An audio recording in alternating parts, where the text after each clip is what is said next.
Hey guys, thanks for joining live. I'm pretty sure Sheldon's gonna arrive. We were supposed to do this 12 p.m. Pacific, 3 p.m. Eastern, and he said he'd be here. So anyway, it's almost like Bloodsport, right? When Frank Duke showed up at the end to the semifinals for the Kumite, like he still showed up, but he was kind of late.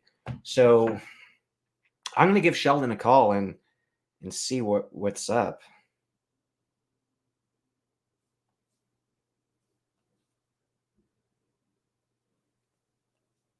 I'm gonna try his landline first. I got his landline and his cell phone number. Let's try the landline. And just let me know what you guys think about Firefight, by the way, in the comments. Hey, David. Oh, Sheldon, we're live, man. At least I am. Okay, well, I see myself here. Oh, you do? Oh, that's weird. Yeah. I don't see you. Okay. Wow, what are we doing wrong here?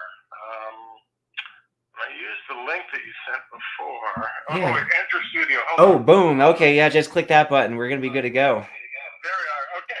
All right, cool, man. Oh, cool. There you are. All right, there he is. Cool. Okay, we're good. We're good. Okay. Yeah, we're good. I thought we were going to have another incident like the last time I tried to go live. It was with Lorenzo Lamas, but he had issues on his computer and we did not go live. So I was stuck here myself. Thanks for not leaving me hanging. So yeah, let me just give the quick intro. If people don't know, I'm sure everybody who watches the channel is very aware of who you are. You're a lot of people's favorite guest. And of course, writer, director of great films like The Order and The Hardcore. And I think some other ones too people may have heard of. Oh, Bloodsport, Lionheart, Double Impact, of course. I just got the Blu-ray of The Quest today. Oh, really? So they interviewed me for that one too. So because I did work on it. Yeah. You know, Frank Dukes is claiming that I'm trying to just jump on board and move his credit aside, which is not true. I was actually hired to work on The Quest. I'm on the paperwork. And they interviewed me for the Blu-ray. Oh, nice. Yeah, so my interview is on there somewhere. Curiously, they did not interview Frank at all. I was going to ask about that. That's a shame. I'll have to interview him about The Quest on my channel, I guess, right? And they didn't interview him for the Bloodsport special edition Blu-ray. That's screwed up, man. Like, come on. Like, the character is Frank Dukes in Right, Bloodsport. Like, that's screwed up. Well, I asked them when they were talking to me, I said, and you're interviewing Frank Dukes, aren't you? And they said, no. So I don't know what that's all about, but Hey, our buddy Chris Flynn, the special ops guy. Dukes' notoriety, okay? Yeah, you're busted, man. He got you. Okay, here I am. Well, anyways, he's not on the Quest Blu-ray, and he's not on that Bloodsport Blu-ray, and it had nothing to do with me or anybody else. They just decided not to. So yeah, I mean, as far as the Quest goes, I would have loved to hear him talk about the fight choreography, right? But which he didn't do. All jokes aside, I am actually extremely disappointed he's not on the Bloodsport special features. But anybody could watch the interviews I did with him talking all about the real Kumite and Bloodsport. They absolutely can. You'll have to ask the company that put that Blu-ray together why they didn't include Frank, but they didn't. And let's hear what their answer is. Yeah, that's interesting. So let's start off talking about Firefight. Okay. You guys shot that in 1983, but then it wasn't finished until 1986. Like, what's the 3-year holdup? Well, it was look, I paid for everything, and we didn't shoot things on iPhones back then and edit on the computer. There were no editing programs for computers back then. Basically, you had film, you had 16 millimeter film, you had to put it into a Moviola or a Chem. We used the Chem to do the editing. So it was you're physically taking film, cutting it, making a cut, putting tape over it to tape it to the next shot. And that's how we did it.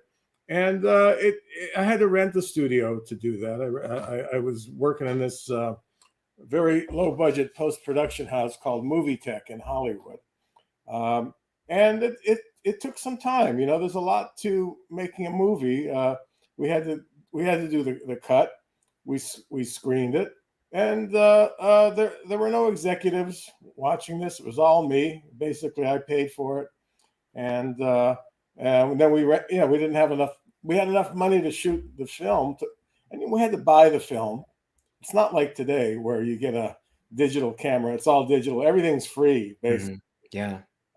So I had to buy the film, had to process the film, and then we had to cut it together. Then after you cut it together, well, then you've got more steps to go through. You have to then cut the negative. You hire a separate person to cut the negative, to match the negative. It has to conform to the work print. So that has to be done. And those splices are different. Those splices are hot splices with glue. And then you've got to take it to a lab and you've got to get a print made. And that's a whole process in and of itself. And it costs money every step of the way. So that's why it took some time to finally get it to its final stage. And yeah, that makes sense. Yeah, speaking of money, thank you, Carnivorous Barbie, for the $5. That helps. Helping support the channel. What? Oh, so what does that mean? What's a super? That means she gave me $5 because she must love the work we're doing. Okay, well, thank you, Carnivorous Barbie. Yeah, more tips welcome, please. Keep them coming. Yeah, you know what's funny? It was such a different era, and this will actually show my age. So I went to film school in Northridge. I think that's kind of nearby where you live. Very close, yeah. And I was the final year where we literally cut physical film and spliced it. And I was just like, what? Why? What's the point? Nobody's going to be doing this. I mean, I guess it was kind of an interesting experience, but it just seemed like it'd be like me being a mechanic going to school and working on carburetors. It's like, dude, everything's a fuel injection now. It's like, what's the point? Right, yeah. Yeah. So But anyways, that took some time, and we finally got it all put together. I made VHS copies back then, because that's basically what you did back then. You make a VHS copy, which is very low resolution compared to what we have now.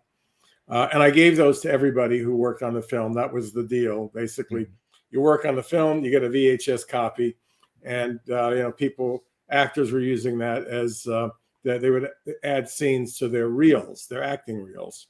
And that's basically why Frank Dukes got involved too. He wanted to, he really saw himself as a potential movie star at the time, despite what he might say now, because Frank makes lots of statements that are untrue, and then sticks to them. But people have already proved that he wasn't telling the truth, because afterwards, maybe a year or two afterwards, he co-starred in this low-budget Philippine movie. And I'm talking really low budget, in the Philippines. They flew him over to the Philippines.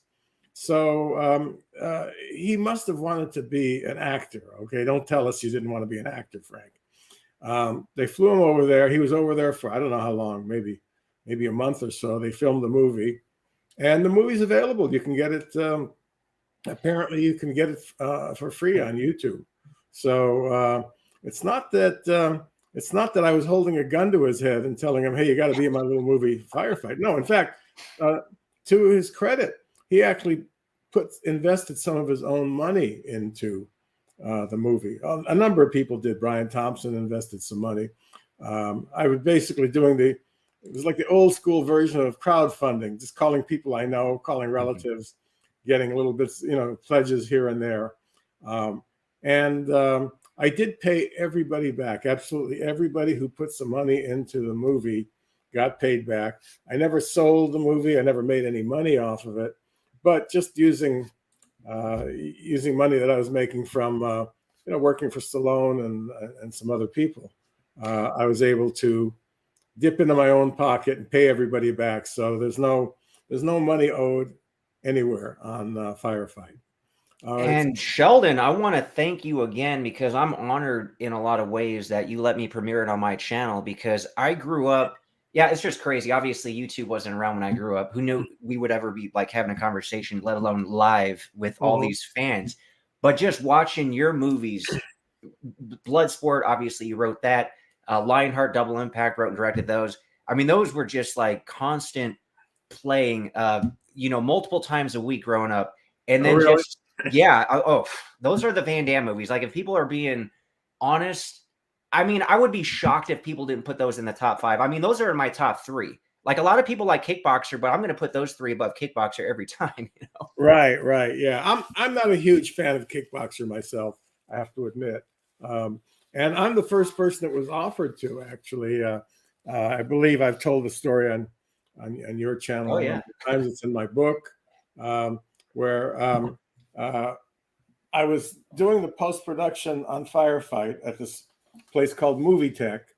And right next door, there was a guy named Ruben Mazzini who was cutting a porno movie. Let's be honest about it. That's what he was cutting. It was a porno movie. And the guy who produced the porno movie was Mark DeSalle. And so I had told Ruben that I was a screenwriter. And I'm pretty sure I had been hired to write Rambo 3 at that point. I probably told Ruben, I'm working on Rambo 3 with Stallone. So he told Mark DeSalle, hey, there's the screenwriter next door, and he's working on Rambo 3. So Mark wanted to have lunch with me, and he had a movie idea he wanted to pitch to me. And we had lunch, and that movie idea was called Kickboxer. I believe I did a long session with you on Viking Samurai, where I talked about Kickboxer and why I rejected Kickboxer. You know, the whole thing about the tongue pole killing. It was ridiculous. It was ridiculous. Yeah. But basically, long story short, and this kind of ties back into Firefight, it was actually good that it took you, years before you went to finish it editing, because that's where you met Mark DeSalle, and you like the Kickboxer, and you said, hey, Mark, I know this guy, Frank Dukes, and his story is way better than Kickboxer. Well, basically, what really hooked him, I said, I've got an idea. He wanted to do a martial arts movie. He said, martial arts movies are bound to make a comeback, so I want to be part of that wave. And so he pitches me Kickboxer, and I tell him, Mark, I think I have a better idea. It's called Bloodsport. Well, Bloodsport, when he heard that title, instantly bells went off. And we had a meeting. I set up a meeting with, where I told him, hey, this guy, Frank Dukes, was the story of Bloodsport is really built around this guy, Frank, who claims that he actually competed in the Kumite. And we've got proof, too. We've got Black Belt Magazine wrote an article about him, saying that Kumite is for real. Although they retracted that later. Minor detail. What's that? A minor detail in Frank's detail, yeah. But well, Frank's just he's just a good salesman. He's just good at selling himself and selling all these stories about himself. He's pretty good at, and he's done a lot of research into this stuff, like Tom Clancy, basically. Tom Clancy was never in the CIA, was never in the military, but he's researched, and his research is really good. And he writes these very realistic novels about the CIA and military operations. And Frank had done his research, and he could talk like he really had done this stuff. He had the lingo down, and he was in the Marine Corps Reserves, so he knew enough of the lingo where he could present himself as being a former Marine and being in combat and winning medals and all this kind of stuff. It sounded realistic. And look, I had been in the Marine Corps. I had been in Vietnam, and he managed to snow me also and convince me that he really did this stuff. But then I was not a naturally suspicious person back then. I wouldn't, if somebody told me that they had been in Vietnam and won medals, and even though they told me they earned a Medal of Honor, I was not one to say, oh, come on, you're full of shit, prove it to me. No, I wouldn't talk to people like that. I would take them at face value. And Frank had been telling many people at the time, just about everybody we met, he would tell them that he was a Medal of Honor recipient. which ended up being kind of embarrassing for us when we were at Camp Pendleton to shoot Fire. Because I managed to convince the Marines. I went down there because, I'm a former Marine. I had my discharge papers and all that, and I told them I wanted to make this little movie, and they gave me a lot of cooperation. And then Frank was telling people there at Camp Pendleton that he was a Medal of Honor recipient. Well, back then we didn't have the internet, so I couldn't type in Medal of Honor recipients and get any answers. Okay. Now these Marines, though, they had a book with the names of every Marine who'd ever won a Medal of Honor. And so my producer and I, we had another producer named Peter DeBear. And Peter told them, and our other producer, Frank Dukes, he actually is a Medal of Honor recipient. And they're kind of looking at one another and saying, really? Okay. And they checked it out. And sure enough, Frank's name was not in the book. And they weren't angry about that, but they came to us and they said, kind of smiling about it, like, we looked up your friend's name, and curiously, he's not on the list of Medal of Honor recipients. So Peter and I go to Frank and we say, Frank, the Marines, these staff sergeants that we're working with, they looked up your name and they said there was no record of you getting a Medal of Honor. And Frank's really good at, he's really, he's kind of light on his feet when somebody confronts him with a lie, when somebody basically pushes back on a lie. He's very good at tap dancing and coming up with an explanation for that. So why didn't they find my name on the list of Medal of Honor recipients? Well, because I got a secret Medal of Honor, because my mission was so secret that it couldn't be revealed. So it could only be revealed to the president and a few members of the cabinet. And so I think he said that the president himself gave him that Medal of Honor. That's pretty good. Quite an honor. And then, and he also told us to Brian Thompson, by the way. I don't know if you're going to be interviewing. I want to. I called him, left a message, and I emailed him. Can you ask him to check his voicemails? He never contacted me back. He's up in Oregon. He's doing okay. Yeah, he's busy. He's a real outdoorsman, and he's up there doing all kinds of chopping down trees and things like that. So, anyways, I was talking to Brian recently, and I said, you remember Frank used to tell people that he was awarded the Medal of Honor? And Brian says, not only did he tell me about it, he showed it to me. He came over to my house. He showed it to me. Now, I saw it at Frank's house. Frank was married to a woman named Yvonne at the time. And I used to go to their house on a regular basis. And one day he says, here, I got to show you something in the living room. And he's got a Medal of Honor draped over like some piece of plexiglass. He says, here's my Medal of Honor.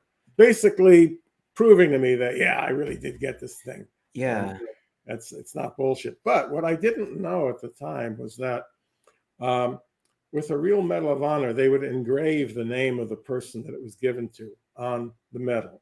Well, on the non-secret ones. Huh? On the non-secret ones, right. Yeah. I mean, you can't put that on the secret one, man. No. They were if they did, he would have had to kill all those people. Then they knew. All right, but anyways, I didn't know enough I wasn't suspicious enough to say, let me hold that thing. Let me take a look at it. I didn't do that. Mm-hmm. So he did show me a Medal of Honor. Now he's saying that I'm the liar, that I'm lying about this. That you made the whole thing up to. But I made the whole thing up. Yeah.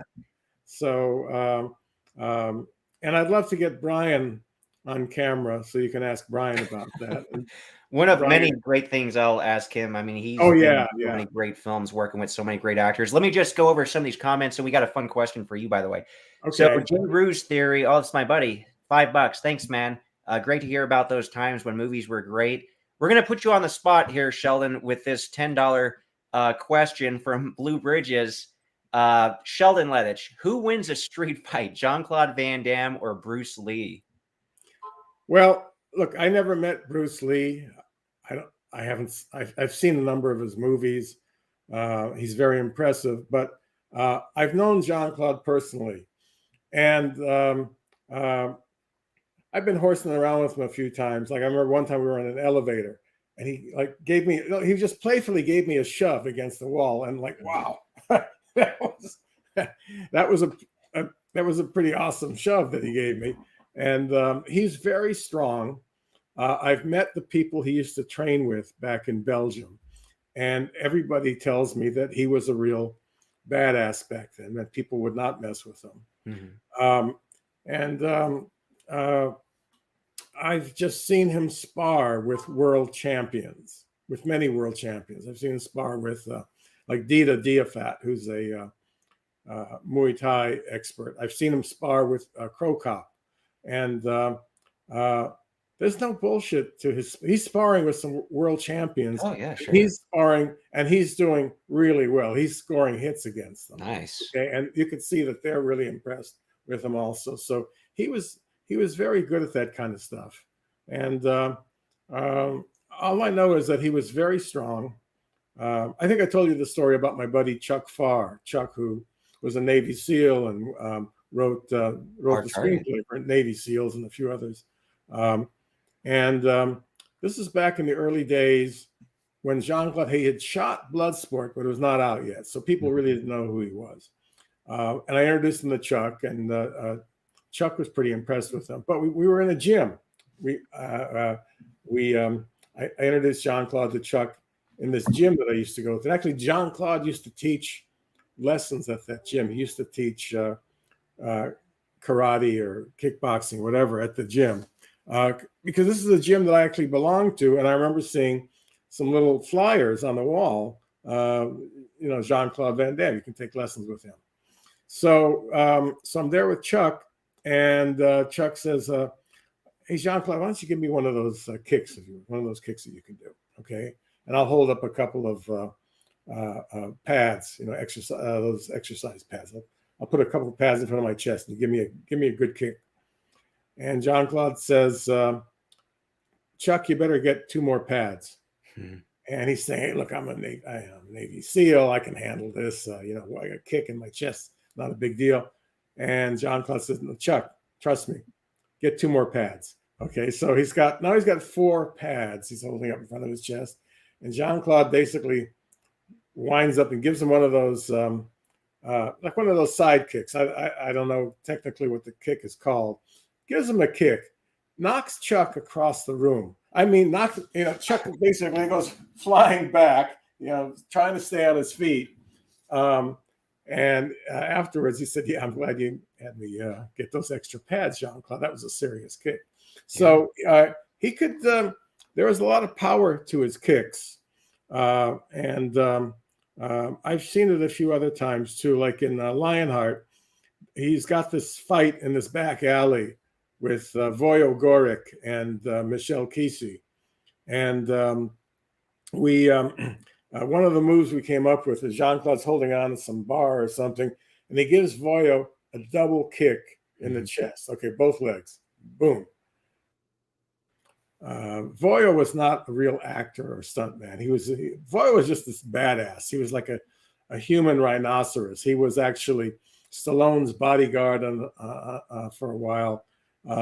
He has a fight scene with Stallone and Rambo 2. Yeah, that's a great fight. Yeah. And Voyo was really built like a brick shithouse. Okay, he was. You see him in the movie. He's solid. And so Voyo says, "No." So we're telling Voyo, you got to sell the kick a little bit better than that. And Jean-Claude kicked him with, like 2 legs. And he goes back a little bit. And no, Voyo, that doesn't look very good. That doesn't really sell the kick. And Voyo says, he's this Eastern European guy from Serbia. "Jean-Claude, you have to really kick me." And Jean-Claude says, "Voyo, I don't think that'd be a good idea. It wouldn't be good if I actually gave you a real double leg kick." "Jean-Claude, go ahead, go do it. I can take it." Okay, so Jean-Claude gives him a full kick in the chest. Now you can see the dust fly up from his clothes. In the Hong Kong movies, you see that all the time because they'll put some powder on just so you see the powder. Well, we didn't put powder on Voyo. That was basically just the clothes he was wearing for the scene. And basically, he goes flying back, and he's a big dude. Boy, Mhm. was a big dude, and you see that dust fly up, and he goes back, and then he's got a smile on his face. Says, Jean-Claude, much better. So it was, he basically able to knock this guy back quite a way. So there was a lot of power to his kicks. I believe his punches were quite powerful too. So I've never seen Bruce Lee in a real street fight. Now, taking Quentin Tarantino's word for it, Jean-Claude probably would have kicked Bruce Lee's ass, just like he had A lot of people probably would have if you go by Quentin. Right. But even so, I would. It's hard to say yes or no because Bruce Lee's been gone for many years. But I think Jean-Claude would have had a pretty good chance against Bruce Lee. And it's not like Jean-Claude was slow. Okay. Now, Yeah. Bruce Lee versus a guy like Arnold Schwarzenegger, that'd be another matter because Arnold's, he's a big dude. He's kind of big and lumbering. Jean-Claude was very fast, very agile. I saw him spar with some real fighters. And I would think Bruce Lee's speed would not have made him win against not much of a Jean-Claude. difference with They're both, Van they were Damme's both speed. very fast. I think both guys, had they devoted themselves to being a professional fighter, would have been world champions. Like, I have no doubt. Here's a cool question, Sheldon. Huskins Horror Studios. Sheldon told me he had something to do with Delta Force 2. Is that true? That's true. And it's in my book. Great book. Buy this there book it if is. you guys don't have it, guys. Okay. From Vietnam to Van Damme. Really, really great stuff. I do talk about that at length in the book about working on Delta Force 2.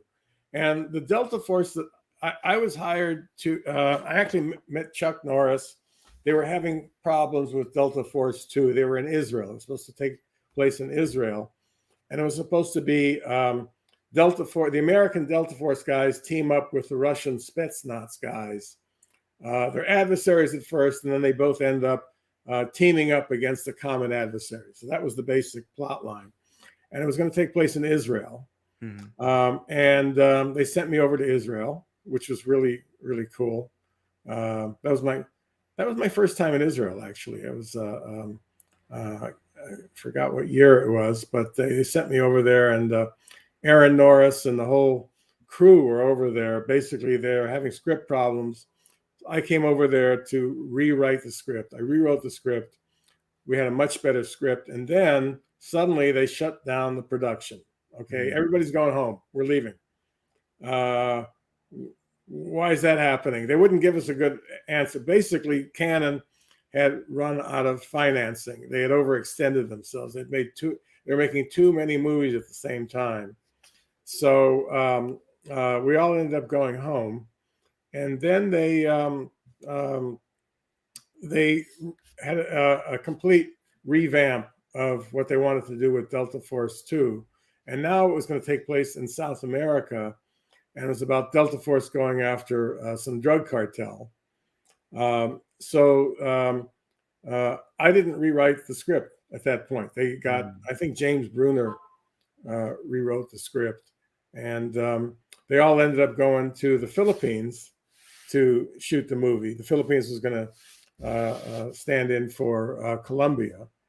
And they had a horrendous experience. They had some of the key cast people and key crew people were on a helicopter, and the helicopter ended up crashing. Jeez. And a few of the people in the helicopter died. So it was quite horrendous. And I believe they shut down production. I don't know how they resumed, because I think that movie did come out, this Colombian Connection. So that was I was kind of on by then, and I wasn't in the Philippines with them. And they ended up making my script, my version of Delta Force. They made it as Delta Force 3. Okay. So, and Delta Force 3 was straight to video. I can't remember if Chuck Norris was in it for sure. I guess somebody could look it up. But Aaron Norris was directing it, I believe, and they had Chuck's son in it, I believe. I think Mike Norris was in it. So Chuck might not have been. But basically, that was that story, like Russian Spetsnaz teams up with American Delta Force. And it was kind of low budget. I think they did shoot in Israel. So they ended up making it eventually. But yeah, Canon was having serious financial issues at the time, and they ran out of money. Yeah, they were churning movies out, hoping to just make money off of 1 or 2 out of 10. Here's a really cool question from Osiris. Thanks for the $6.99, by the way. Was there ever any discussion that Frank could play himself in Bloodsport or play another role in the movie? It was never discussed. Never discussed. No. And Frank has been saying on some of these interviews that the reason he was chosen for Bloodsport, the reason Jean-Claude was chosen, was because Jean-Claude looked like Frank Dukes. Mm-hmm.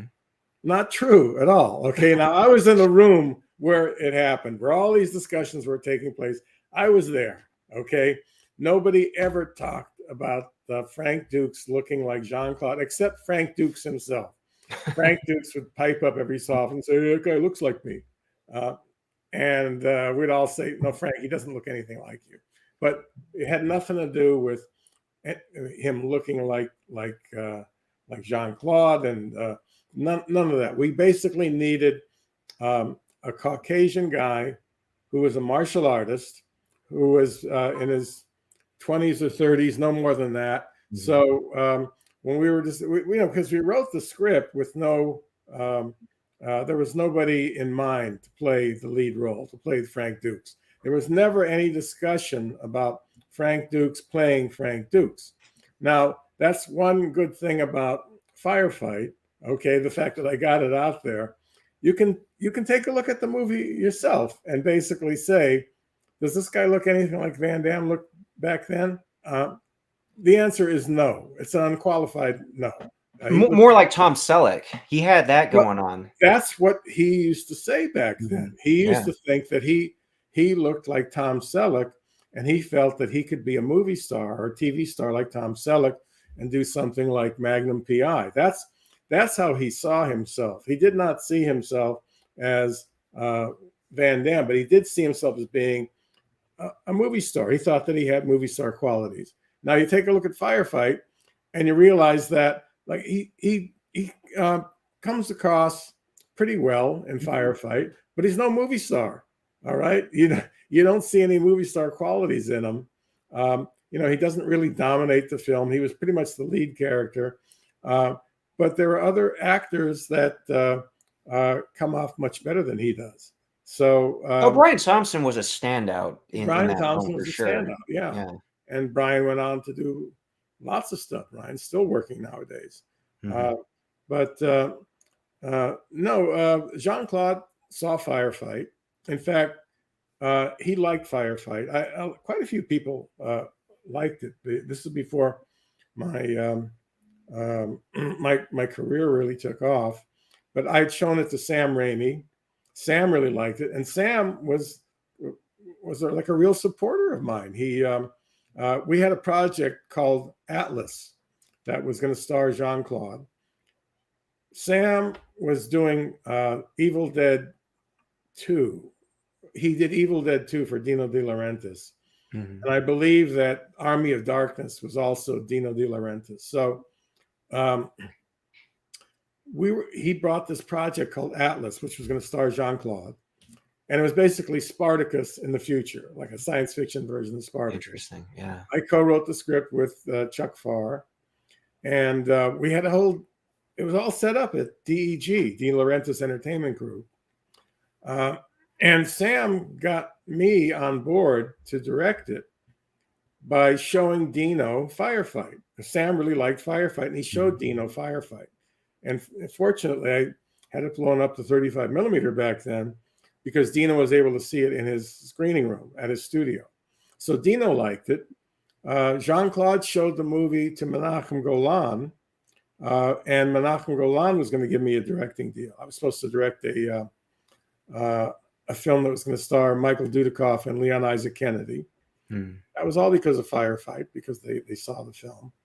And that's how Jean-Claude convinced Sunil Shah to give me a shot at directing Lionheart, because I didn't have any feature films that I had directed at the time. I had a few good writing credits, but no films that I directed. But there was Firefight, which was on 35 millimeter. And Sunil was nervous about that. He wanted Eric Carson to direct the movie, because Eric had directed Black Eagle. Black Eagle, yeah. And Jean-Claude showed him Firefight. And that convinced Sunil that I might be able to direct a feature film. So that's what convinced him to give me a shot. So that film did a lot of good things for me back then. And I had a lot of supporters. Like Sam Raimi was a big supporter of it. He really liked the movie. Yeah. A lot of the audience who watched it left some really nice comments. So yeah, it kind of showed a lot of your guys' potential and talent back then. Here's a question, Carnivorous Barbie. Sheldon, are you working on anything new? I know you had that Fight Pride movie you were talking about for a little while. Yeah, Fight Pride. They keep telling me that they've got the financing in place. And the guy who's supposed to star in it, his name is Daniel Stisson. Yeah. Okay. He's got a new movie coming out, which looks really good. They've had trailers. Trailers are available on the internet. Damn, I forgot the name of the movie. Okay. I think I've seen a poster. So it's cool that he's kind of like building his name up more with this body of work. So hopefully you finally get the financing, he'll already be a bigger draw for like maybe distributors or something, and also fans. Right. So, and I have not met the guy in person, but we've talked a lot on Zoom, and he seems pretty impressive. We'll see if that comes together, but they've got it on IMDb, and the producers just got in touch with me recently and said, hey, we have all of our financing in place. But I'll believe it when I actually see some money. A lot of people I've found from trying to raise money for a film, they don't seem to have the money they claim. Right. Yeah. And until you've got the check and that check clears, you really don't have the money. Yeah, that's the second part. It's got to clear. Right. And I don't even have a contract with these people. Oh, really? They're just using your name to probably try to help raise money. They are. Yeah. So I mean, that you can't fault them. I mean, the movies that you've done, it's like, well, of course, that's a great name. Who wouldn't want you to direct an action / martial arts film? Another one I'm supposed to do also with my friend Luis Esteban. He optioned a script that I wrote called Lioness, and it's like a female action star movie, and we've got what I think is the perfect person to star in it, and it's the wife of Michael Jai White. Oh yeah, sure. She's been doing a lot of movies lately. Yeah, she's done a few things lately also. Her name is Gillian White. So that's, you can see that on IMDb. And Luis he's got a financial partner who's got the money to do it, but Luis wants to make sure that there's a distribution deal in place first. So that's what we're waiting on. But basically we've got contracts, we've got schedules, and we've got it all broken down. So hopefully that one will go. He wants to shoot that one in October in Texas. Okay, it's coming up, yeah. We'll see. And the Fight Pride, they want to shoot in Atlanta. So we'll see how that goes. There's another project that I'm doing a little bit of work on right now called Warrior Island, which is kind of like The Quest in some ways. Interesting. There's a series of comic books that have been out for a while about Warrior Island, and it's basically this sort of magical island somewhere in the Pacific that's got all these martial artists and warrior types living on it. So I'm working on that one right now. Now, is that a feature or is that more like a TV series? It's been a TV series. They've been doing some kind of a TV series based on it, and the comic book. but what they want to do is make a feature. Hmm. So they've got me involved in trying to get it turned into a feature. So we'll see what happens. So Okay. I'm juggling a few balls in the air. We'll see. Oh yeah, sure. And I think there's another project too that I'm not going to talk about that I think will. Oh right. Really Yes, there's the other one too. Right. Just a little hint about that. But Okay. hey, let's see what Wayne's Fiction said. Thanks for the $10, by the way, Wayne. Did Sheldon ever plan on making a full-length feature of Firefight? Maybe this is the movie Sheldon collabs with Scott Adkins. I can see Brian Thompson return as Colonel Sam Troutman character. I like the idea. I That's haven't a pretty planned good on idea. making it, but I love the idea of doing a war movie with Scott Adkins and Brian Thompson, and who knows, maybe we can get Michael Jai White in there too. But it's nothing that was ever discussed or planned. But it's a good notion. I appreciate it. Yeah, that is a good idea. And I know you and Scott were talking a little bit about possibly doing something.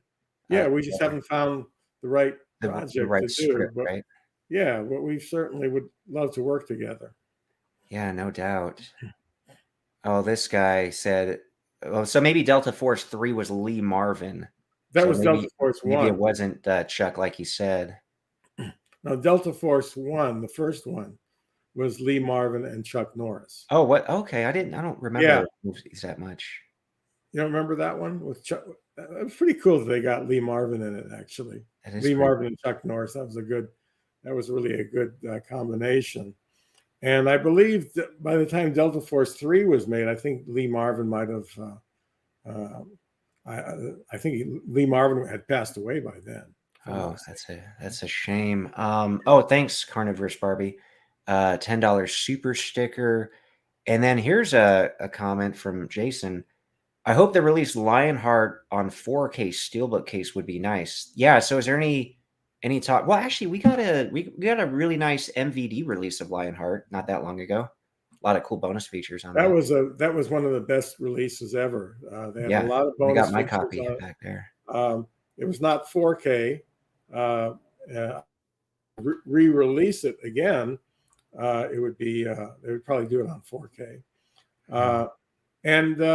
We had it released in Germany also, and they did have a steelbook in Germany. There's a steelbook of it. It was put out by Oliver Krekel.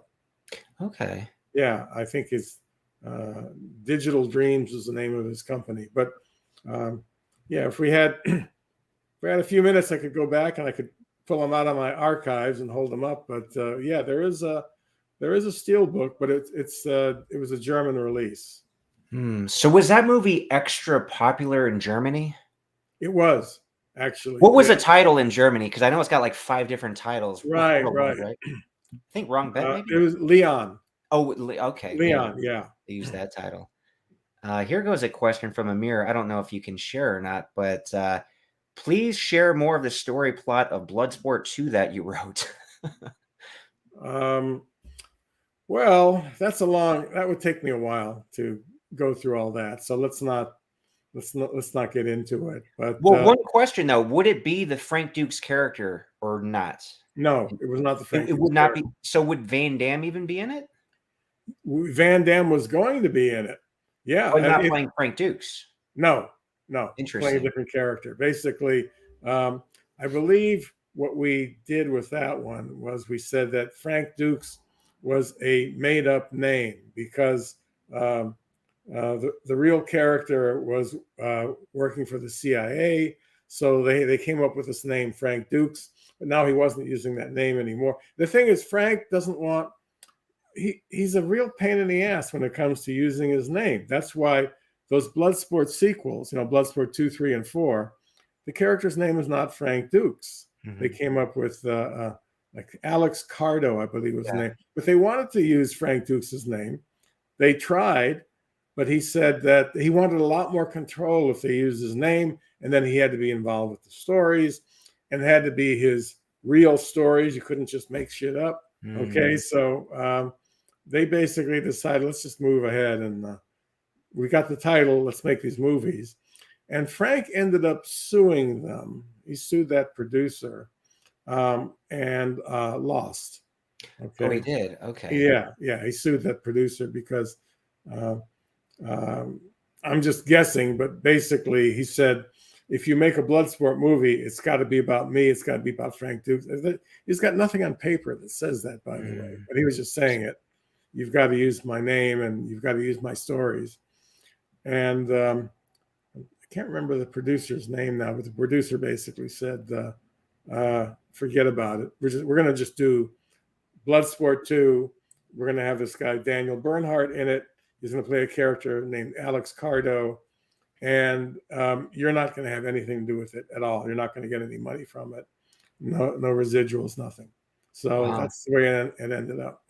Yeah, so I guess Frank Dukes' Bloodsport sequel would have basically been The Secret Man, right? The Secret Man, right, yeah. Oh, hey, thanks, Charlie, by the way, for the $10. Greatly appreciated. And then coffee is for closers. Thanks for the $1.99. Will you ever do a follow-up to Lionheart? You want to share the heartbreak with us? Well, recently, actually, Jean-Claude and I were talking about this. People have come to him over the years, like every year or so, somebody comes to him, some producer comes to him and says, "Hey, how about Lionheart 2?" Because it's a popular title. I'm still waiting for it. There's been no sequels to it, and so he and I were going to get involved with this.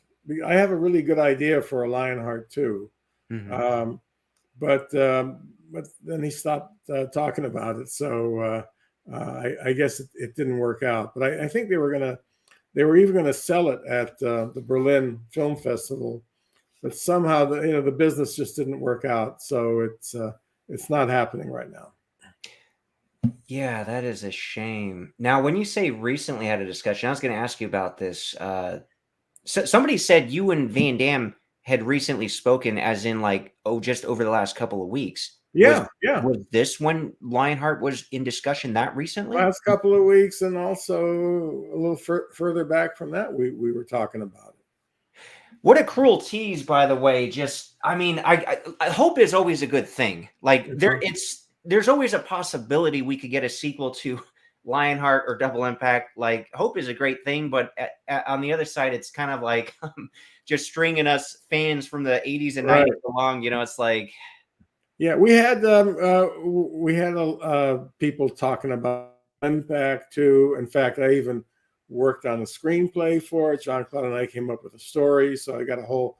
The storyline for that one is pretty simple. It's Chad is back in L.A. He gets in trouble with some of the Chinese triad guys here in L.A. because there's a huge Chinese population here, and so wherever you've got Chinese, you've got the Chinese triads. He gets in trouble with them. He basically crosses swords with them, and he has to call Alex for some help. So now Alex comes to L.A., and so Alex is sort of like a bull in a china shop in L.A., and it's the two of them against the triads again, but now it's on Chad's home turf. So that's a pretty damn good idea for a Double Impact sequel. But it just never happened. I actually wrote a pretty good portion of the screenplay, and I've got a treatment for it, full treatment, but didn't happen. It's always a money issue, and money issue. It would have taken a lot of money to do. It was kind of a big story, just like the first one's a big story, and it would have taken a pretty good budget, and Jean-Claude just wasn't getting those kinds of budgets anymore. So that kind of fell by the wayside. Yeah, that is unfortunate. Osiris, thanks for the $6.99. Sheldon, can you imagine writing a script titled Viking Samurai with some sort of epic action period piece? David could star. The Viking Samurai is kind of a cool character, by the way. Actually, yeah, it's not a bad title. It's not a bad title at all. But can I imagine it? Yeah, I can imagine it. But we need an angel with deep pockets to come to the rescue here. And if somebody had the money and was ready to sign a contract, Okay, can you write a script called Viking Samurai and it's going to star David? I'd say, sure, no problem. Let's do it. Speaking of money, I'll just throw this out there now. What I've been working on behind the scenes for a little while now, might as well throw that out. Maybe there's like a producer, a money guy that could help us out. Serious people only. Right. So I had written a script with Gabriel, who is the late Menachem Golan's nephew, and he is now the owner of Canon. He owns the brand. Now, Sheldon, you actually quite like the script and I did, even yeah. would be interested in directing the film. I We would be. just need the money. So if anyone Right. actually is interested, it's a pretty damn good script. I'm not saying that because I'm biased. I think it's really good. Well, here, Osiris is trying to help us out. He just gave us $6.99. Yeah, we're gonna put that towards the budget, man. That's gonna pay for somebody's craft service meal for lunch. Right. Yeah, I just got to hang up this phone. Yeah. Hey, it could be another producer wanting to give us money. Right. It could be just right now. Basically, hey, I'm just watching you guys, and I'm ready to You never drop know, some man. in. It could happen. It could happen. You know what? I have seen some crazy shit happen in this business. Okay, I've seen people who are absolute nobodies. Okay, well, like Quentin Tarantino. When I first met him, he was working at Imperial Entertainment, calling video stores all over the country to sell them some of the Imperial Entertainment titles, like Ninja versus Zombie. Well, Quentin would love something like that. So sure, yeah, that's he was hawking these products to stores all over the country, and I saw him. Suddenly he's the king of Hollywood. Yeah, he's huge. Yeah, and when I first met Jean-Claude,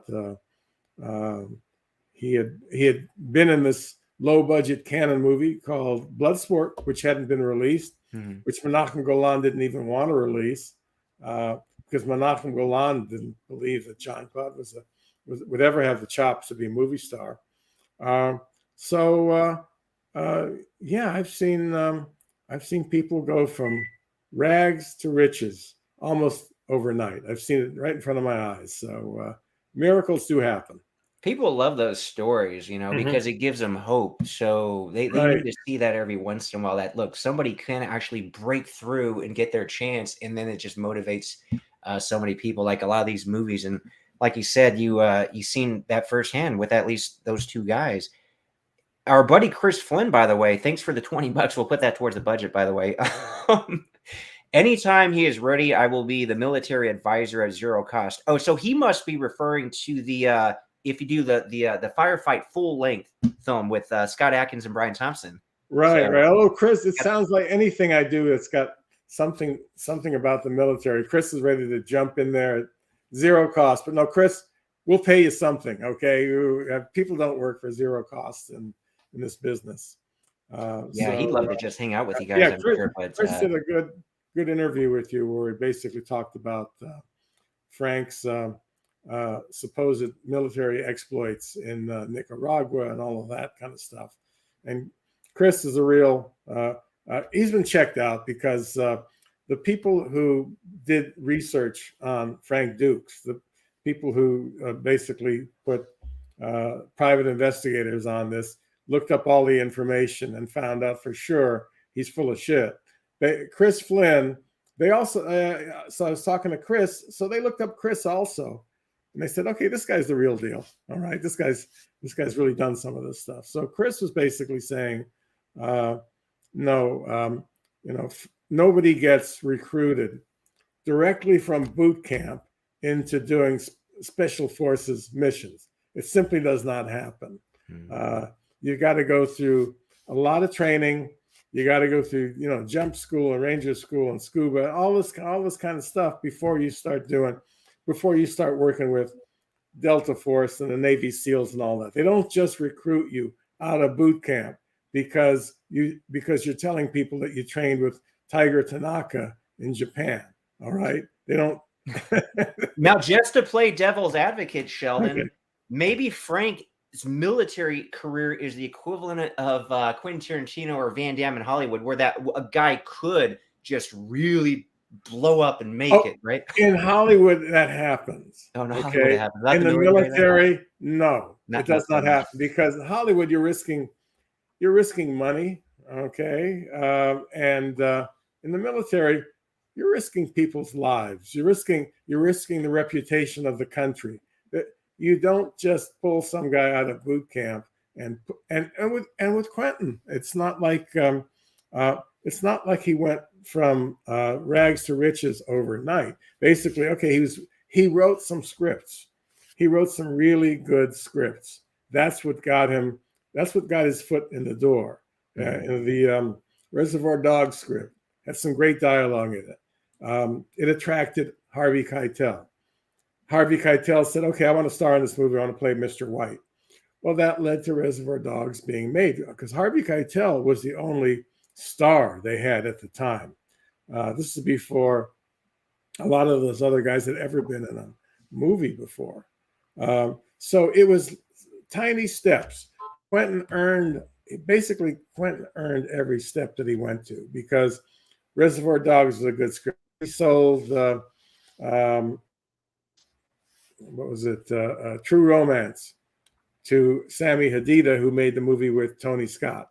Mm-hmm. And then, and they actually used the money from the sale of that script to get Reservoir Dogs going, because originally they were going to shoot it Super 8. They're going to shoot a Super 8 millimeter version of Lawrence and Quentin were going to do it Super 8, really cheap.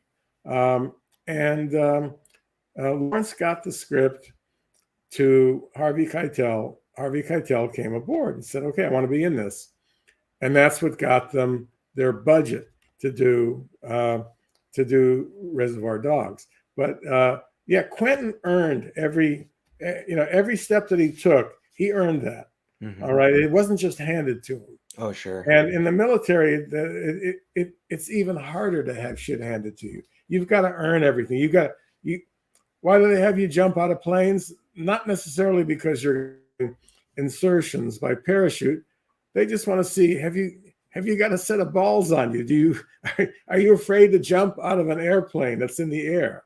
All right, that's one little test that you go through, and then there's a lot of other little tests before they let you be in special forces, before they let you go on these missions. You've really got to prove that you've got the goods to be able to do this stuff. And it's the same thing in the movie business. And how did I end up working for Stallone? It wasn't magic or alchemy. I wrote a script called Firebase. Stallone's looking for a writer to co-write Rambo 3. My agent sends him Firebase. He reads it and says, this sounds like a guy I should be working with. And that's how I got that gig. So one thing leads to another, but you can only fake it so far. So basically, Sheldon, you're saying there's a greater likelihood that we get both a sequel to Lionheart and Double Impact than there is that Frank Dukes was who he says he was in the military. Wait, say that last part again. Like the possibility of us getting a sequel to both Lionheart and Double Impact is greater than the possibility that Frank is who he says he was in the military. I don't see how you can even correlate the two of them, because basically, Lionheart, successful movie, Double Impact, successful movie. The chances of getting a sequel made are actually pretty good because people have spoken to us. It's just the rights issues tied up with all the different international territories that's such a headache. That's the big problem with Double Impact. Moshe Diamant didn't have the financing to make the movie. He actually they had a company called Stone Group, which was in combination with Michael Douglas's company, and they wanted to do a slate of movies. But in order to do the slate of movies, you've got to have the money. So they sold rights to a lot of different countries. They sold rights to, Germany. Generally, it would be Germany and France, England, some of these European countries, Japan. You'd sell to those first. The U.S. was always the big prize. So the U.S. was generally the last place you'd sell it to. And that's how it worked with Double Impact. So Moshe sold rights to the movie to distributors all over Europe, all over Asia. And then these distributors weren't just going to hand them a blank check. Okay, if we do this movie, Double Impact, then I'm going to be involved with any sequels. So if the movie ends up being a hit and you want to make a sequel, you have to come to me first to get the money to make the sequel. Mm-hmm. That's where we ran into problems, because now there's like, it's like the gag that they had in the movie, The Producers. Okay, you get a bunch of old ladies, okay, and you're planning to rip them off, so you're expecting your play to make no money, and so you'll be free and clear. You got their money, and you don't have to pay it back because the play was a flop. Well, in this case, Moshe got money from a lot of different companies, and they all expected to be rewarded if the movie did well. Mm-hmm. Well, the movie did well, so now, okay, so if you make a sequel, you got to come to me first for the rights, for the distribution rights in Germany. You got to come to me first for the distribution rights in Malaysia. That's how it works. So we had to get all these people on board, and that is not easy to do. And it's the fans who really suffer. But yeah. Here's a cool question from Claus. Ask Sheldon what's his top 3 favorite martial arts movies. Okay. I'm going to be very self-serving here. Bloodsport, Lionheart, and Double Impact. Okay, boom. That's it. Yeah, there you go, man. There you go. No bias in that answer. No. Yeah, those are, like, honestly though, even if you asked anybody like that's in the discussion. Like I said, it would I'd have to question anybody's sanity if they didn't put him in the top 10. I would really have to question their judgment if they didn't put him in the top 5. Right. But yeah, I have no problem with those being in the top 3. I Enter the Dragon's up there too, obviously. But aside from that, those are the ones. Now, quite honestly, before I wrote Bloodsport, I was not a big martial arts movie fan. I had not even seen Enter the Dragon. I had not seen it before I wrote Bloodsport. And then I finally did get it on VHS back in the day. But while I was working on Bloodsport, I figured, well, I better take a look at Enter the Dragon, especially because Bolo Young is going to be in it. Mm-hmm. So let me check it out. And I'm not really in love with Enter the Dragon, quite honestly. And it's not my personal bias. I just don't care for the film. I like all the martial arts sequences. I love Bruce Lee. I love Bolo. But basically, it's not a tournament movie like Bloodsport.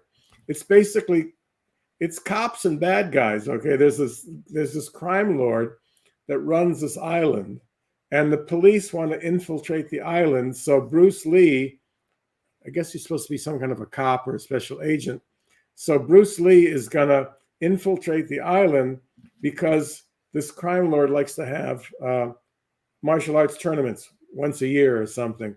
So you're going to enter the tournament, and that way you'll be able to infiltrate the. Well, Bloodsport's not like that at all. In fact, all the movies that followed Bloodsport were different. They were tournament movies. It's basically about the tournament. The tournament is the story. Mm-hmm. So, I like Enter the Dragon, but I'm not in love with it. It's not one of my favorite movies, not by any means.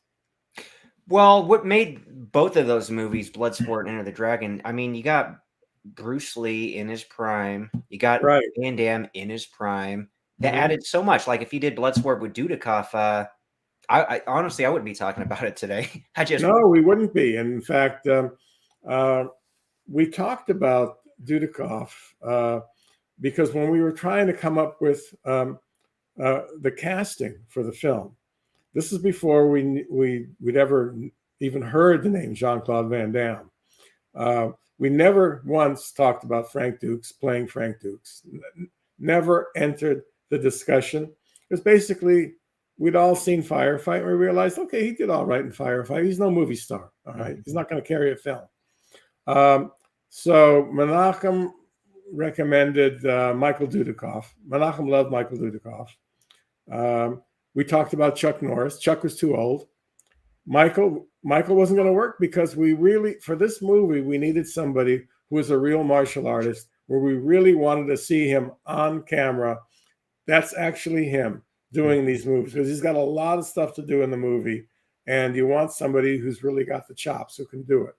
Michael Dudikoff is not that person. Michael Dudikoff was doing these ninja movies where he had Sho Kosugi doubling for him. Sho Kosugi, and there, I think, what's the name of the guy who did the fight choreography on The Quest? Stephen Lambert, I think, doubled also a little bit. Stephen Lambert also doubled for Michael Dudikoff. So Michael had a lot of doubles where somebody's wearing a ninja mask. Yeah, but sure. we couldn't use him in Bloodsport, because Bloodsport, you really wanted to see that this was the guy who's playing Frank Dukes. This is him. You didn't, no masks, no stunt doubles. You wanted a real martial artist, and we found that in Van Damme. Oh, definitely. Yes. And he motivated and inspired millions of us coming up at the time, myself included, obviously. Just thanks for the $10. She says Sheldon's great heart shows consistently in his films. I agree with that, definitely. Thank you. Yeah, thank you very much. And then here's another, Technotronic Boy. Oh, thanks. $20. Super sticker. Awesome. Thanks so much. And look, Amir, $25. Thanks, man. Amir's been here already. Yeah, he gave some money earlier. So yeah, no, keep it coming, guys. Yeah, he's gotten in touch with me a few times on Facebook. Oh, nice. Right. Yeah, I recognize a lot of these names. Charlie, I actually interviewed on the channel before. Sheldon's book was great. Time to make new stuff. So it looks like Sheldon's got a couple things. He's it's just once the money comes in and other stuff, it's gonna happen. I've got some irons in the fire. Yeah, definitely. And let's see what other comments we have on here. Oh, let me ask you this. So, not as the lead, but was there ever any discussion with Frank Dukes maybe playing one of the fighters in Lionheart, for example? No. Really? He never brought it up, say, hey, I think I could be cool fighting Van Damme in this movie. It never even crossed our minds to, we got Frank involved, and look, Frank did a good job on Lionheart. We were I was very happy to work with him on Lionheart. So was Jean-Claude. Basically, Frank was there was like this triumvirate of fight choreographers. It was Frank, Michel Kesey, and Jean-Claude. Frank and Michel would come up with the initial stuff, and Jean-Claude would make some changes, just additions, subtractions. But Frank was also instrumental in helping us find all these fighters that we had in Lionheart, because we did the auditions. We had open auditions. Kid you not, 1,000 people came in. 1,000 people awesome. All over the area. We had a list, a numbered list, so I know there was 1,000. And basically, Frank and Michel would audition them at Frank's dojo in North Hollywood. So he was very helpful with that. Then I ended up getting him hired to work on Only the Strong as well. Yeah. And it was going to be Frank and Paco on that one. Paco's very first movie, by the way, was Lionheart. And we picked Paco out of those auditions. That's how we got Paco, and all those guys came in. Although there were a few that were personal recommendations, like Frank knew Jeff Langton, so he brought Jeff Langton in, and Jeff did a fantastic job in the film. Like I say, he was very, very helpful on that. Wasn't so helpful on Only the Strong, simply because he really didn't know much about capoeira, although he claimed he did, and was very resentful that Mark was being trained. He was taking some lessons from this guy, Amen Santos, who was a real capoeira maestre from Brazil. And so we made a deal with Amen also. Amen was going to work on the fight choreography. Well, when Frank heard that he was going to have to work with somebody, he was going to quit. He said, look, either I'm doing it by myself or I'm not doing it at all. I'm not going to work with this. Well, it's really a good thing we hired Amen. All right, we managed to smooth things over because Amen was a real master. He was a real expert at capoeira and helped us come up with these fight scenes also. So on Only the Strong, so I'd gotten Frank hired, but we had a stunt coordinator named Artie Maleshi, who was the top stunt coordinator in South Florida. He'd done Miami Vice and a lot of other stuff down there. We had Artie, we had Amen, and we had Paco, and also Mark Dacascos was real helpful as far as putting those fights together. Just like Jean-Claude was helpful on Lionheart and on Bloodsport. He was Jean-Claude knew how to put fights together, and Mark was pretty darn good at this stuff. He wasn't quite as seasoned as Jean-Claude, but he was helping us. And then my co-writer, Luis Esteban, was a martial artist from New York, was not a capoeira guy, but he knew how to put fight scenes together also. So I had the writer, co-writer, working on the fight scenes with us. We had a number of people working on those fight scenes, and they looked pretty damn good. But it was not Frank Dukes on his own doing those fight scenes, and that's why I had to send him home early, because he was not really doing his job. And the complaints were coming from a lot of people, including Mark Dacascos. And if the star of the movie is not happy, then I'm going to do whatever I can to make that person happy. Yeah, that makes sense. Speaking of Master Aman, I'm going to have him in the future on the channel. That's going to be a really cool interview. Here's a question, or not a question, but a comment. Yeah, now this guy, this guy's been harassing me for the longest time on your YouTube pages. Oh, has he? Okay? And Antonio, I know you got a different real name, but this is complete bullshit about you said he is scared. You're talking about Paco. Paco is scared of the Mexican government and the cartel. Bullshit. No way at all. And I've been to Mexico. I've been to Mexico City with Paco. Paco's got a lot of connections down there. If anything, the Mexican government would be scared of Paco with the people that he knows down there. He's definitely a badass. Politicians, and Paco is a super badass also. And Paco did not fight besides Frank Dukes in the Kumite, U.S. Did not happen. Okay. Paco has tried to be nice to Frank. He's tried to be friendly with him. He's tried not to contradict him in public and make him seem like he's a liar. Okay. So he's gone along with the story a few times. But I've known Paco since way before. Frank never met Paco until I hired Paco to be in Lionheart. Paco was introduced to me by a friend of my wife, whose name is Stephanie Golden Falcon. And Stephanie ended up working on Firefight as well. Okay, Stephanie is the one who said, "Oh, you got to meet my friend Paco." So she introduced me to Paco, and that's how Paco got hired to work on Lionheart. Frank had never met him before. He only met him on Lionheart, and then ended up using him to do some seminars, because Frank really doesn't know all that much martial arts, and he would hire guys like Paco to work with him to actually do the training. So Paco went along with him a few times to like the East Coast. I know they did some seminars on the East Coast, but no, don't try to tell me that Paco fought in the Kumite in Mexico with you, because it simply did not happen.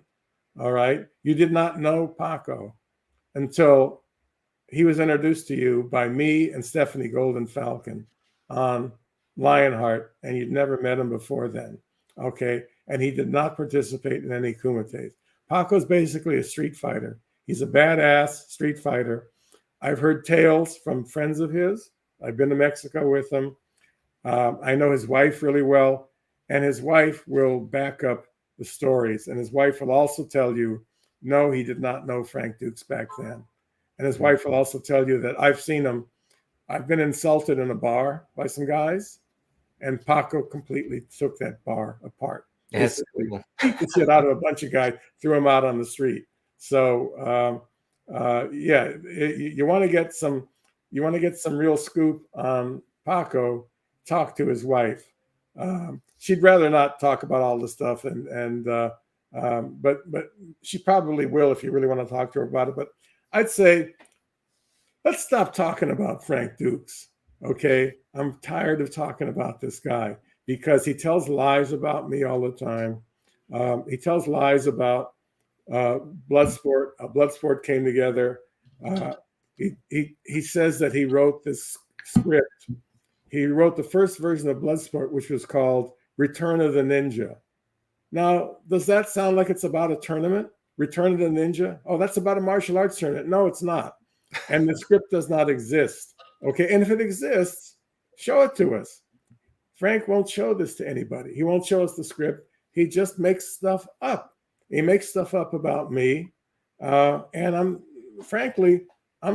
tired of it. He makes up lies about me all the time, and I'm basically given the straight scoop here about all of this stuff. I've got documentation to prove everything that I'm saying. I've got documentation to prove. I worked on the quest. He's saying I'm lying about that. I've got the paperwork that shows that I worked on the quest. I got paperwork from Warner Brothers and from Moshe Diamant, basically saying I worked on it. Now, I didn't get credit, okay, because there was a Writers Guild arbitration, and no, they decided that these other guys were going to get credit. There's quite a few people that worked on the quest, quite a few writers. There's like 8 of them. And Frank, when he wrote the first version of the quest, which is a gig that I got him, by the way, because Jean-Claude came to me first and wanted me to co-write and co-direct Enter the New Dragon. And I was busy at the time working on other stuff like G.I. Joe. So I said, what about Frank Dukes? Okay, because Jean-Claude and I always agreed that he's got a great imagination. He knows a lot about martial art. Sounds like he'd be a good person to do a first draft of Enter the New Dragon. So Frank gets hired because I recommended him, because I turned down the job and said, hire Frank Dukes instead of me. And now he's coming up with all this bullshit saying that I never worked on it. But basically, he worked on it only because I recommended him. Yeah, and that was all it's all in there. Great detail in the book, and the quest, because of the lawsuit, was kind of, everybody just kind of went their separate ways after that. Lately, he's been saying that I've been driving a wedge between him and Jean-Claude. Yeah, I've heard that. Like, dude, who sued Jean-Claude? Okay, it wasn't me. You sue Jean-Claude, that's going to drive a big wedge between you and Jean-Claude. You take him to court, and then you lose, okay? Because the suit that you're bringing is all nonsense. It's just all shit that you made up about him making promises about points on the profit participation, and you lose the suit, and then you keep on talking about the suit afterward. After you lost it, now he's saying that he actually won the suit. He's saying he won? Yes, I've seen this a few times. He's actually saying, well, it sounds like I lost, but in actuality, I won. No, Frank, you didn't win. You lost, okay? Because the jury basically saw that what it was an extortion attempt. He was trying to extort $1.5 million from a movie star with deep pockets, is what it came down to. Now, here's a detail I don't think I even mentioned in the book, but I was thrown into the middle of this lawsuit, okay? Because Jean-Claude and Frank and his attorney, Stephen Kramer, were trying to get me on their side. And then Jean-Claude and his attorney were trying to get me on their. So I was right in the middle because I knew all the parties. Yeah. And in the midst of this trial, Jean-Claude's attorneys called me. This is all very confidential at the time. They called me and they said, look, we want to settle this case out of court with Frank. So tell Frank we're going to offer him $50,000. Okay? And he drops the suit because it's kind of embarrassing for us to be involved with this lawsuit. It makes it seem like Jean-Claude is trying to take advantage of this poor little bastard here who's got no money. So it's making Jean a bad guy. We want to settle the suit, $50,000. All right. So I called Jean-Claude and his attorney because, like I said, I was the middleman between. So Jean-Claude, they're offering you $50,000 to drop the suit. And his attorney says, you think I'm going through all of this for a measly $50,000? No way. Basically, we want the full 1.5 million or nothing. Okay. And that's what they got, was nothing. But basically they wanted to settle the suit. And and Frank did not want to settle. Frank was going for the money. Okay. If he felt that he'd been wronged by Jean-Claude, okay, $50,000, that's the initial offer. They probably could have upped it. They probably could have upped it to $100,000, and Frank would have walked away with some money in his pocket, which is what he was trying to do in the first place by suing Jean-Claude. And he and his attorney turned it down. They wanted 1.5 million, and that's what they went for. And the judge and the jury saw through his bullshit. Okay, they saw that there was no tape. Frank, he had a tape of Jean-Claude promising him these points on the film. Okay, where's the tape, Mr. Dukes? We're in court now. Let's hear the tape. Oh, I don't have the tape. Oh, what happened to it? Well, it was stolen out of my safe because there was the Northridge earthquake. My apartment was condemned. I couldn't go into it.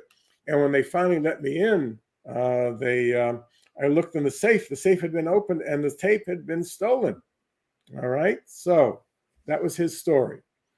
Well, then they brought in the apartment manager because Jean-Claude was not going up against, Frank was not going up against amateurs.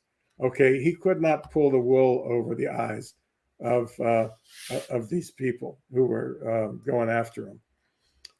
It was Marty Singer, who is like the top litigator in Hollywood. Marty has represented Stallone and Schwarzenegger because people come out of the woodwork all the time and they sue these actors who've got deep pockets. Sure. Figuring they could make a quick payday. All right. That's what was going on here. Basically, Frank was looking for a quick payday from Jean-Claude, figuring Jean-Claude didn't want to fight this. He was going to look like the bad guy. And he was going to pay Frank off real quickly. Didn't happen. Marty Singer represents actors like that all the time. And Marty could not have, you can't pull the wool over Marty's eyes easily. Okay, you can pull the wool over the eyes of some students that you've got in your dojo in Mexico. Okay, you can bullshit them all you want, and they'll believe you. You can't bullshit Marty Singer like this. And Marty, they tracked down the woman who is the manager of the apartment building and put her up on the stand. And they asked, so was Mr. Dukes denied entry to his apartment? No. The apartment was never condemned. No, he's not telling the truth. Okay, so, let's see. Antonio Capolera. I think Sheldon just sold my point completely about Paco. Paco is a legend. That's why politicians love him like Master Frank. No, the politicians don't love Master Frank, okay? Paco grew up with the sons and daughters of these politicians in Mexico. He's been friends with a lot of these people since the time he was a kid. I've met them. I've met all these people. They don't love him because he won the Kumite. They love him because they grew up with him and they like him, okay? So yeah, Paco is a legend. Well, I think the movies Lionheart and Only the Strong have helped make him a legend, okay, down there. And he still is. But it's not about, that's not why politicians love him like Master Frank. No, the politicians in Mexico do not love Master Frank, okay? Maybe there's one or two that know him from that dojo that this Francisco Diaz guy runs down there. But basically, no, that's not, I have not sold your point completely, Antonio. So Antonio, just stop trying to bullshit the world about Frank Dukes. Okay, Frank Dukes is a fake. He's a phony.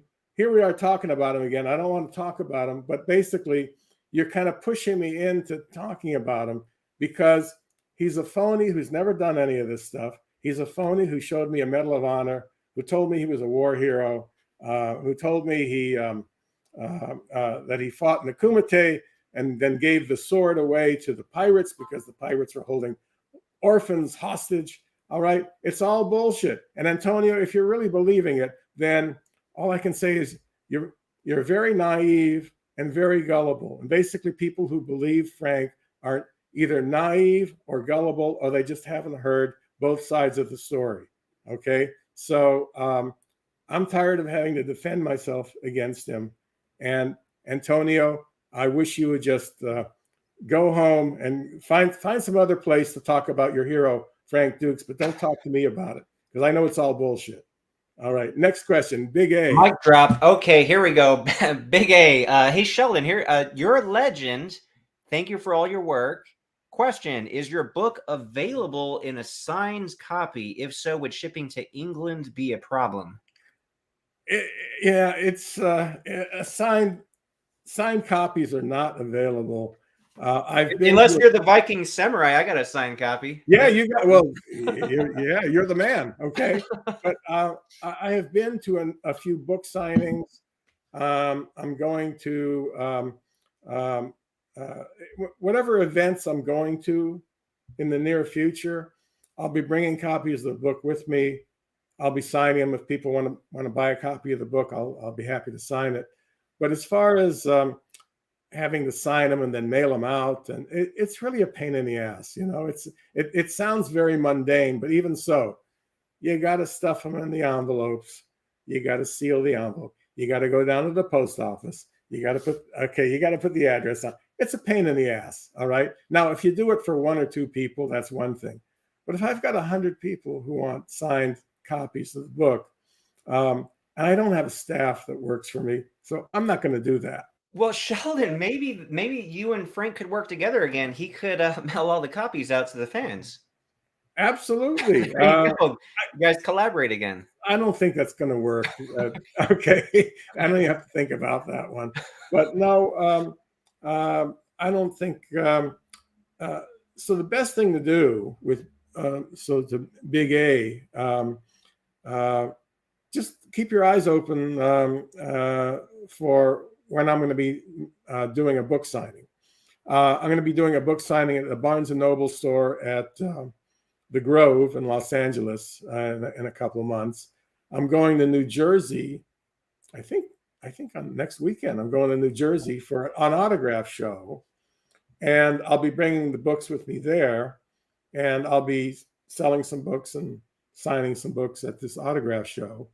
And there'll be some more events like that coming up also. So that would be the best way, is if you just intersect with me while I'm doing one of these book signings. Or if you know somebody who's going to one of the book signings and can mail you a copy, we could do that too. But yeah, I'm sorry, but I just can't be signing them and then taking them down to the post office and going through all of that. Okay. Yeah, that's a lot of work. That's like the amount of work when you guys did Firefight back in the day. There's just like so much involved, right? Different filmmaking. But back then I didn't mind doing it because I was kind of new, kind of hungry. Mm-hmm. Nowadays, I can't do this anymore. So just try and catch me at a book signing or a screening. We might be setting up a few screenings of some of my films where I'll do a Q&A afterwards. And I would be able to sign some books there. So let's just see what we can make happen. And for people to get this information, where's the best place to follow you? I know you have a Facebook, you have a kind of a newer Instagram. Is that the best place to kind of follow your accounts? And I don't know how to work Instagram all that well. I might need some lessons on that. But so far, the Facebook seems to work the best. Oh, by the way, let me just say something. Let me just digress for a second here. Frank got one of his buddies to sabotage my Facebook account a few months ago. I was not able to get on the account. I was not able to check my messages, anything. And then Frank's buddy actually posted something on a site that I'm blocked from, but I was able to see it. Yeah, sure. Basically admitting that he sabotaged the account and kind of laughing about it. So those are some pretty dirty tricks to be playing on somebody, okay? Fucking up their Facebook account like that, so they can't get on there. And it was Frank was totally behind it. Frank may not have been the one pushing the keys, but a friend of his did that, and I really do not appreciate that at all. And if anything, it doesn't make me afraid of Frank Dukes. Hey, I better not piss him off. He's gonna sabotage my Facebook account again. No. In fact, it pisses me off, and it just shows how much of an asshole Frank can be. And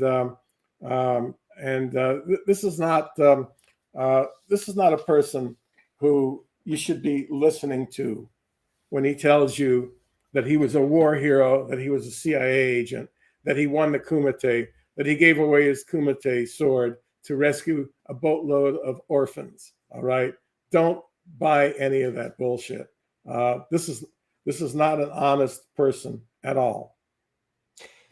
Yeah, I mean, if he's behind, or one of his ninjas behind the Facebook hijacking, that's not cool. Because if we learn anything from Bloodsport, Frank Dukes is an honorable fighter in character. Right. That sounds more like a Chong Li throw something in your eyes and blind you type move, though. That's not cool, man.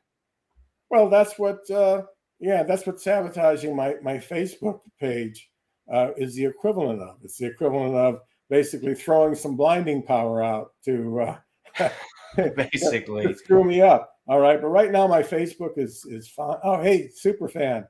I did a you did an interview with him. I see that. Really I good like all interview. your stuff. Right. Yeah. So basically, contact me via Facebook. I found that works really good. Facebook Messenger. I've got a good buddy who's a big Van Damme fan who works for Facebook, and he's the one that helped me get back on Facebook after this sabotage happened. Facebook Messenger, those work pretty good. Instagram's been working pretty good. I don't know quite. I'm not quite adept with Instagram yet, but I'm getting the hang of it. So, and I've tried to stay off of Twitter. Okay. I was on Twitter for a little while, and then Frank gets on Twitter and starts arguing with me, calling me. He called me a jackass, and I was because basically he's saying I'm trying to steal his credits on the quest. But I was able on Instagram. I was able to put the paperwork there. Well, here's the paperwork that shows that I did work on the quest. Here's paperwork from Warner Brothers and from the Writers Guild saying that I worked on the quest. All right, so knock off your nonsense. Well, then he ended up blocking me. So he's blocked me on Twitter. He's blocked me everywhere. So that's not cool on his part. However, I'm able to communicate with lots of other people via Facebook, including David. I think that's how David and I first met. I think was Justin Hawkins the guy who introduced us. Yeah, shout out to Justin Hawkins. Thank you, Justin. Thanks, Justin. And that was all via Facebook. So if you guys want to get in touch with me, I think that's one of the best ways to do it. Rather than giving out my email address. Oh, you don't want to get flooded. Well, I did put it on IMDb, and people call me all the time. But oops. Oh well. but use Facebook. Okay, Facebook seems to work really good. Facebook Messenger seems to work really good, and it takes up a lot of time. But I enjoy communicating with fans. I don't really want to have like ridiculous arguments with people like Antonio Capolara about Frank Dukes. Okay, if you want to basically tell me that Frank is your hero and your idol, and I'm full of shit, don't contact me. Okay, I don't want to talk about that stuff. All right, contact Frank. All right. One last question, Sheldon. We'll wrap it up. This is a great question from Taylor. Did you ever come close to working with Richard Klein again as your cinematographer after Double Impact? That movie has such a great look, which it does. Well, Richard was pretty old when he did Double Impact. I think he was he might have been pushing 80 actually. Oh wow. He did a great job on that. And yeah, we stayed in touch, but no, I ended up, and Richard Klein was he was expensive. You know, he's an Oscar nominee, and I ended up doing Only the Strong with a guy named Edward Pay, who I really loved working with, who I'd love to work with again. So no, Richard and I didn't. And then he passed away a few years ago. Oh really? So he was pretty much up there when we did Double Impact. So I think that's really what the problem was more than anything else. And he's the guy that did Empire Strikes Back, right? No, did I get that wrong? I thought he did. It was a different guy. I forgot the guy's name. I loved Empire Strikes Back the way it looked, but no, he did not work on that. Okay. I thought I read that somewhere. Oh, well, confused trivia. There's a lot of misinformation online. Right. But hey, Sheldon, thanks again for coming on live. Everybody loves to see you on here. I love talking to you. So this was really great. And thanks everybody for tuning in and asking questions. And of course, giving those tips, you know, that helps support the 80s and 90s, making that great again. So absolutely. Yeah. Yeah. Until next time, you got any parting words, Sheldon? I was actually wondering if there was any more questions, but I guess we've oh, well, let's see some last minute ones, because I did get another $10 here. Oh, okay. Bloodsport 2. Momentum Knockout. Thank you. An idea of Bloodsport 2 starring JCVD following the rest of Frank's BS hilarious book. Rename the character to Frank Ducks so he gets no money.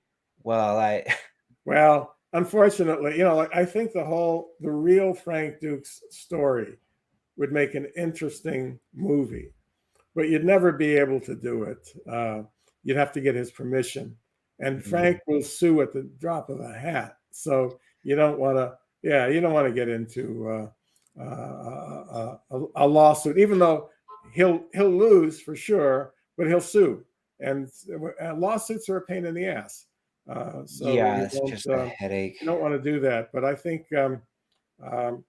you know, it could be it's a great story along the lines of Catch Me If You Can, about this guy who's like this great imposter. Okay, and that's what Frank is. He's an imposter. Okay, he pretends that he's done all this stuff. It's this Walter Mitty world that he lives in, and the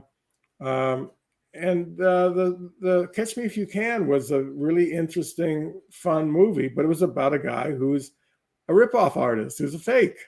And there have been other movies like that too, about people who are imposters. I think it would make a great movie one of these days, but you won't see it while Frank is still alive. All right, because he'll never give permission for something like that. Yeah. And if you do it, then he'll sue you. Okay. Well, let me ask you something. What would you ultimately like to see happen to Frank?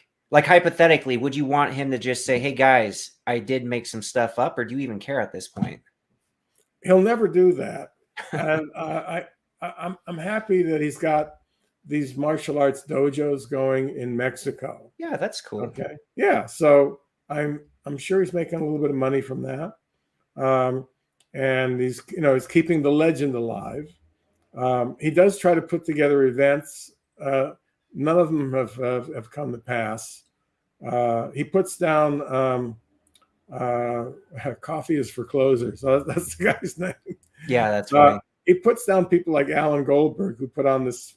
Yes. Alan puts on this really great event every year, martial arts event, and he puts him down. But then Frank tries to do the same thing. He tries to come up with his own Hall of Honors, which is called the Frank Dukes Fellowship, and that like just totally went in the toilet. Nobody signed up for it, so it got canceled. So maybe he'll do a few more things like that. Would Sheldon ever do a film again with Frank? No. Never, not in a million years. Not even if the money was there. I don't think so. That's my first. That's my your initial reaction, and then it's okay. like, well, let's see the money. Let's see the check. How big is that check? Well, Frank would have to get a pretty big check too to do anything. Yeah, both of you guys. What do you call it? Favored nations? You guys probably favored nations, right? It ain't gonna happen. But what I do, just about everybody else I've worked with in the past, I'd be happy to do a movie with them again. I mean, look, Jean-Claude, be happy to work with him again. With Mark Dacascos, and I get along great with all these people. And I've worked with so many co-writers. Most of my scripts are co-written with somebody because there's certain things I'm good at, certain things I'm not so good at. I'm not that great with dialogue, for example. So I've co-written scripts with many people. There's only one person who's ever raised some issues about this and said I was stealing credits, and that's Frank. Okay, and Frank's really got no other credits except The Quest, which is something that I pretty much gave him, handed him on a silver platter. But you don't hear Boaz Yakin complaining about me as a co-writer, or Luis Esteban. There's a lot of co-writers out there, a lot of people that I've worked with.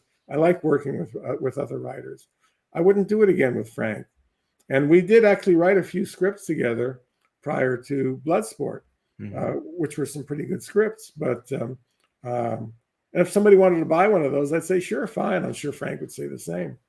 But I wouldn't work with him again because he just made up so much bullshit about me that I'd have a hard time overcoming that and just pushing that in the background.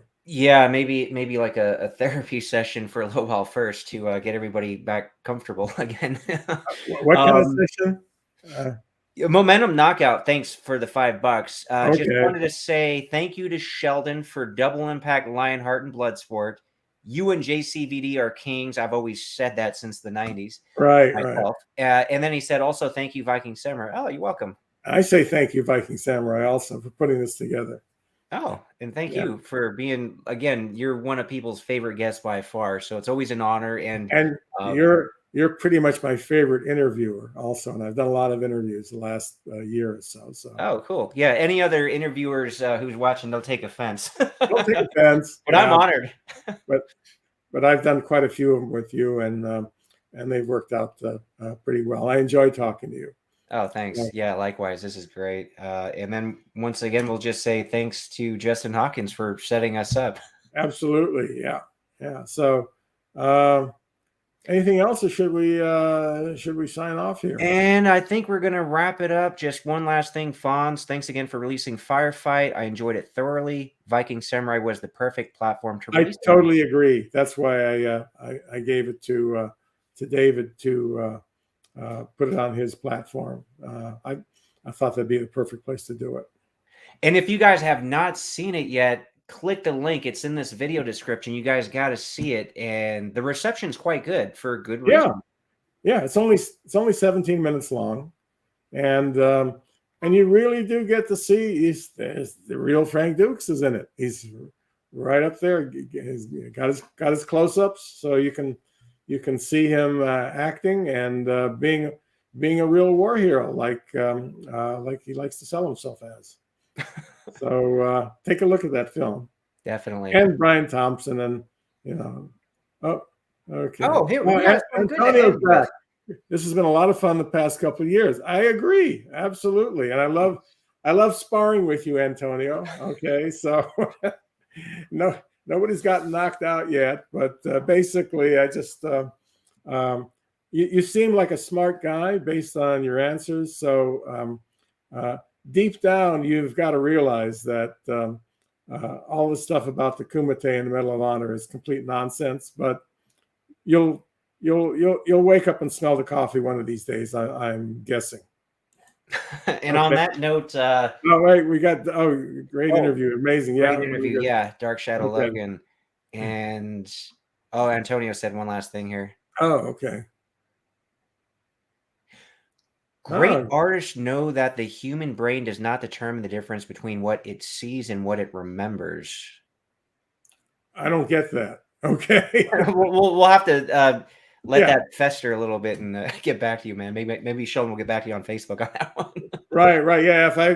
If I've seen it, I remember it, and if I haven't seen it, I don't fill in the blanks and just accept anything that somebody tells me. I was a lot more accepting many years ago before I met Frank. Okay. Nemo's podcast. I'm in the hospital watching this. Hey, man, hopefully you're okay. Please tell Sheldon I said thank you so much for inspiring me to be an actor. Nice. All right, go for it, Nemo. Good luck, Nemo. But basically, yeah. So just to tell one more, if you can sneak it in, did Oliver Stone see Firefight? Not that I know of. If he did, he didn't say anything to me about it. But it's only been available for the past week or so. I haven't shown it. Otherwise, it was. Oh, okay. I've heard this one before. That me and John Claude are like Scorsese and De Niro. Okay, that's a great compliment. I really appreciate that. No, that is a great one. And yeah, anybody into these films, those are definitely. Yeah, it's just crazy because I remember having conversations forever, even like 20 years ago when I was in film school, and with my brother was always just like, man, I don't know what it was about Sheldon and Van Damme, but their movies were just like at another level, and it's really a shame you guys didn't do more. But on the other side of the token, it makes those ones even more special because there's just that small handful. It's like, man, yeah. All right. Well, I guess we've kind of my voice is starting to go, so maybe I should. Okay, we're gonna sign off, guys. Thanks again for joining, and thank you, Sheldon. Okay, thank you, David, and maybe we'll do another one of these again sometime in the near future. Okay. Yeah, once you get a film that everybody's signed on, we'll talk about it. Right? Yeah, get some cool behind the scenes stuff. So until then, guys, thanks. Okay, bye everybody. Thank you.